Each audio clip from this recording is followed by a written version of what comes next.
Kindness comes in all forms. John Ferris and his daughter Cece traveled from their California home to clean the unattended gravesite of a World War II veteran in Spokane.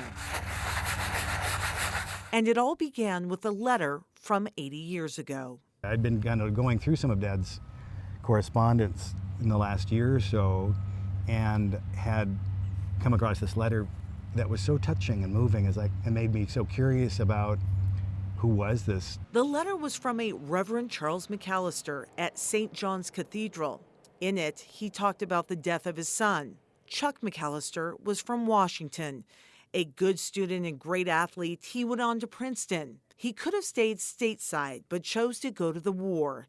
He was a celebrated leader, killed trying to save his men. One of those grieved by the loss was John's dad, Joel Ferris of Spokane. He was in the war and was corresponding with the Reverend following Chuck's death.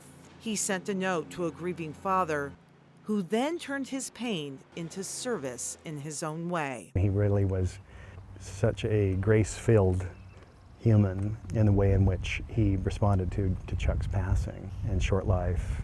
Inspired by the voices of the past, John decided to find where Chuck McAllister was buried and decided the gravesite wasn't good enough. I reached out initially to some local groups and they didn't have the time or the resources to kind of come to tend to Chuck's tombstone, and they were very nice, and I thought, well, shoot, we'll go up and visit family sometime and we'll do it. We leave you our deaths. Give them their meaning. So he cleaned it as a show of support and reverence for the men and women who have sacrificed. And he did it for his own dad. In a way, he's symbolic of my father's experience in a way that, Dad made it and Chuck didn't. And so it was such a impulse that I felt the need to take care of it. John is adamant that there is no political agenda behind his trip, rather the opposite.